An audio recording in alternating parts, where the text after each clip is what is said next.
भारत मंडपम के अंदर से आप हमारी विशेष पेशकश देख रहे हैं, क्योंकि भारत मंडपम सबसे बड़ा विश्व का इंडोर हॉल लेकर आज टक्कर दे रहा है विश्व के जो सबसे बड़े बड़े इस तरह के कन्वेंशन सेंटर्स हैं। ये नजारा आप देखिए, मतलब कई किलोमीटर के पूरे रेडियस में ये फैला हुआ है और ये वो हिस्सा है, कॉरिडोर है, जिसमें इंटरनेशनल मीडिया सेंटर के बाद कल्चरल सेंटर, बहुत सारे सेंटर्स एक के बाद एक हैं। कई स्तर पर एक कल्चरल पूरा कॉरिडोर बनाया गया है। बग्गियों के इंतजाम भी किए गए हैं डेलीगेट्स के लिए कि अगर वो एक जगह से दूसरी जगह जाना चाहें।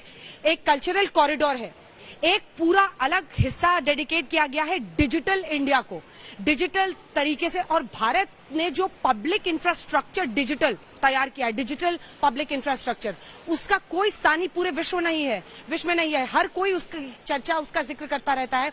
आप कल्पना कीजिए कि हम जिस तरह से डिजिटल पेमेंट्स में आज आगे बढ़े हैं, उसका उदाहरण पूरे विश्व में दिया जा रहा है, यूनिक आईडी। और यहाँ पर भी वैसा ही इंतजाम है श्वेता। यहाँ पर भी वही इंतजाम है। देखिए, हमारे जो क्यूआर कोड्स हैं उसके जरिए हम सीधा भीतर जा सकते हैं। तो अर्जेंटीना के राष्ट्रपति, बांग्लादेश की प्रधानमंत्री, इन दोनों की अराइवल की तस्वीरें आ चुकी हैं। आईएमएफ के एमडी की भी तस्वीरें थी। अलग अलग जो मंत्री पहुंच रहे हैं स्वागत करने के लिए, वो सब उन तस्वीरों को ट्वीट कर रहे हैं। वो सारी तस्वीरें सोशल मीडिया पर डाल रहे हैं। ये सारी चीजें आप एक एक कर देख रहे हैं कैसे आ रहे हैं। अब देखिए, यहां से हम भीतर दाखिल होने वाले हैं। हम जैसे ही अपने क्यूआर कोड को यहाँ पर स्कैन करेंगे, हमारी तस्वीर यहाँ आ जाती है और उसके साथ ही ये दर्ज हो जाता है कि हम भीतर दाखिल हो चुके हैं। और मोहसिन को भी अपना स्कैन करना पड़ेगा, जिसके बाद ही वो यहाँ से दाखिल होते हैं।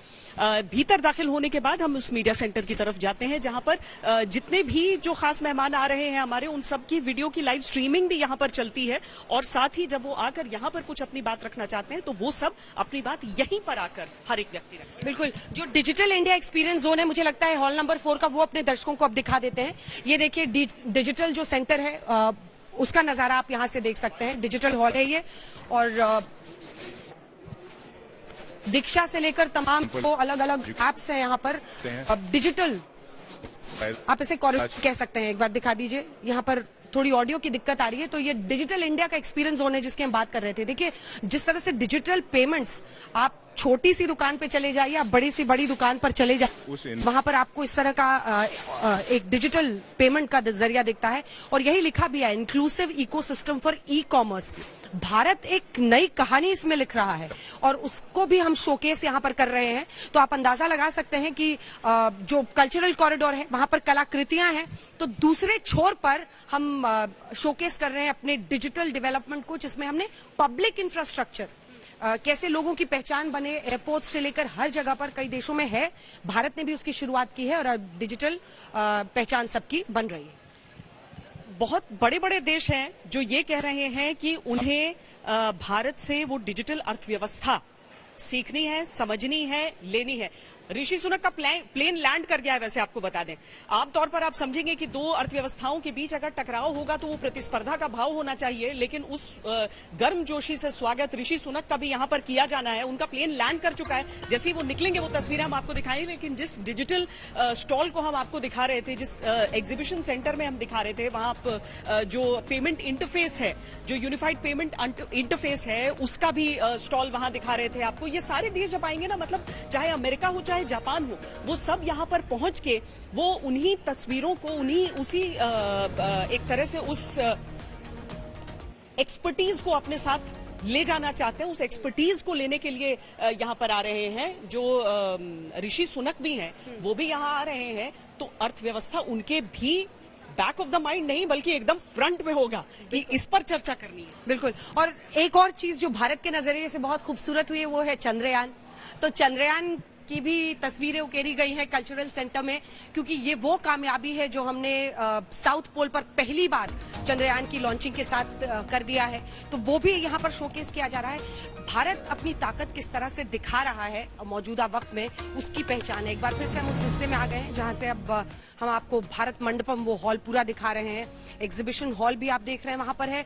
मतलब भव्य ये पूरा नजारा, जो जिन लोगों ने प्रगति मैदान को अपने पुराने स्वरूप में देखा होगा, वो जब यहाँ पर अब आएंगे तो तस्वीर पूरी तरह से पलट गई है। भव्य ये पूरा सजाया गया है इस जगह को। अलग अलग एग्जीबिशन हॉल्स हैं, कहीं पर कल्चरल कॉरिडोर है, कहीं पर डिजिटल डिस्प्ले के लिए इंतजाम किए गए हैं। और वो है भारत मंडपम, जहां पर सबसे बड़ा हॉल, जहां पर राष्ट्राध्यक्षों की मुलाकात कल सुबह शुरू होने वाली है। ग्लोबल क्लाइमेट सबसे ज्यादा फोकस में रहेगा, क्योंकि मौजूदा वक्त में कई बार ग्लोबल क्लाइमेट को बहुत नजरअंदाज किया जाता है श्वेता, लेकिन वो सबसे बड़ी चुनौती आज विश्व के लिए है। अचानक हो रही बारिशें, प्राकृतिक आपदाएं, कई देशों के अस्तित्व पर सवालिया निशान लग गया है। तो दूसरी तरफ अर्थव्यवस्था, श्रीलंका जैसे मुल्क आप देखिए, बहुत सारे ऐसे देश हैं, पाकिस्तान और बहुत सारे जो आर्थिक संकट से जबरदस्त गुजर रहे हैं। यूरोप की आप हालत देखिए, कोई कल्पना नहीं कर सकता था कि यूरोप में ऐसा होगा, यूके में ऐसा होगा, और उन तमाम विषमताओं का। और पीएम ने ये कहा है 19 देश, जिसमें आप अगर आप यूरोप से देखें तो इटली है, फ्रांस है, जर्मनी है, यूरोपियन यूनियन, यूके अलग है, अब वो भी है, लेकिन इसी के साथ ऐसे तमाम मुल्क जो नहीं भी हैं जनरल मेंबर्स, उन सब की भी आवाज, अफ्रीकन यूनियन की आवाज, सबकी आवाज पीएम शामिल कर रहे हैं। तो ये भारत मंडपम में कल 2 सत्र और परसों 1 सत्र ये बैठक होगी, जब सारे विश्व के नेता और जो अंतर्राष्ट्रीय एजेंसीज हैं उनके अगुवा यहाँ पर बैठेंगे। अशोक सिंघल और मौसमी सिंह हमारे साथ जुड़े हुए हैं। मौसमी, तस्वीरें आप भी लगातार दिखा रही हैं, ऋषि सुनक पहुंच चुके हैं, ऋषि सुनक की प्रतीक्षा, ऋषि सुनक से चूंकि प्रधानमंत्री बनने के बाद वो भारत पहली बार आ रहे हैं, तो वो एक अलग ही रिश्ता वहां से भी। एक जानकारी मुझे देनी है, क्योंकि ऐसा पता चला है, कुछ सूत्रों ने मुझे बताया है कि वो अक्षरधाम मंदिर जाना चाहते हैं, और जो कि अपनी पत्नी के साथ वो अक्षरधाम मंदिर जाना चाहते हैं। देखिए, उन्होंने हमेशा अपने हिंदू धर्म वाली पहचान को बताने में कभी संकोच नहीं किया है, और कई बार ऐसे आयोजन में भी वो गए हैं। सनातन धर्म, हिंदू धर्म के बारे में वो उसकी विशालता के बारे में हमेशा वो कहते आए हैं, उसकी गहराई के बारे में। और बहुत दिलचस्प होगा जब अक्षरधाम में भव्य नजारा उनकी पत्नी के साथ का दिखेगा। खासकर सनातन के बीच चलते हुए उस डिबेट में अगर ऋषि सुनक यानी एक दूसरे देश का प्रधानमंत्री आकर उसमें पड़ता है मौसमी, तो बड़े दिलचस्प कोण निकलेंगे। लेकिन अभी तक तो इतना सही लग रहा है कि देश की बात हो रही है, राजनीति की बात नहीं हो रही है। बिल्कुल, देखिए, देश की बात हो रही है श्वेता, और दिलचस्प ये भी होगा, जैसे कि अंजना बता रही है कि अक्षरधाम मंदिर जाने की इच्छा है ऋषि सुनक साहब की।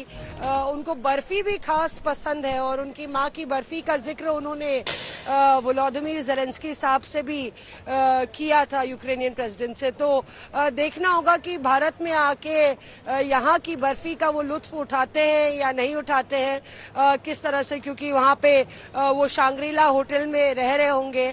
और बहरहाल आपको बता दें, आपने वहां की तस्वीर दिखाई, हम आपको जहां पे प्रेस कॉन्फ्रेंस हो रही है, क्योंकि वो भी एक तरीके से एक कड़ी है, किस तरह का आयोजन भारत ने किया है। यहाँ पे अंतर्राष्ट्रीय जगत के तमाम नुमाइंदे आएंगे, पत्रकार आएंगे। तो ये प्रेस कॉन्फ्रेंस का ये पूरा बड़ा मेगा हॉल आप देख रहे हैं, जहाँ पे पीछे आप देखिए तो किस तरह से विश्व कमल के फूल में पे किस तरह से उसका लोगो जो है वो यहाँ पे दर्शाया जा रहा है। और pre summit press conference Amitabh Kant साहब और हर्ष श्रृंगला साहब करने वाले हैं, जो बताएगा पूरा खाका ब्लूप्रिंट यहाँ पे श्वेता अंजना रखा जाएगा कि अगले 2 दिन क्या होने वाला है। 15 बायलैटरल्स हैं प्रधानमंत्री की। उसके अलावा सबसे पहले मॉर्निंग में जो कल फर्स्ट हाफ में जो सत्र होगा वो वन अर्थ पर होगा। उसके बाद जो दोपहर में सत्र होगा वो वन फैमिली पे होगा। परसों जो सत्र होगा वो फ्यूचर पे होगा, भविष्य पे होगा। और उसके बाद वो डिक्लेरेशन जिसको लेकर भारत ने एड़ी चोटी का जोर लगा दिया है। तो सारी आकांक्षाएं, महत्वाकांक्षाएं, भारत की 125 करोड़ की आबादी की उम्मीदें इस समिट से जुड़ी हुई हैं, क्योंकि कहीं ना कहीं ये भारत भविष्य की ओर देखता भारत है। और बहुत ही दिलचस्प है जिस तरह से आप लोग बता रही है, डिजिटल ट्रांसफॉर्मेशन। एक वो भारत है जो सोने की चिड़िया कहलाता था, महाराजाओं का देश था, प्रिंसली इंडिया था, और एक ये भारत है जो इतिहास को तो साथ लेता है पर डिजिटल ट्रांसफॉर्मेशन की बात और मिसाल दुनिया के सामने रख रहा है। सारी जो डेलीगेट्स आएंगे उनको यूपीआई का अनुभव दिया जाएगा, कितने खटाक से आप सब्जी भाजी खरीद सकते हैं, ये एक्सपीरियंस दिया जाएगा। तो ये भारत का जो पुश है, किस तरह से जुगाड़ के भारत में आप चंद्रयान को भी जो है चंद्र पर लैंड करा सकते हैं नियमित बजट में। ये भारत का पावर है, जो भारत जो है जिसकी झलक देखने को मिलेगी।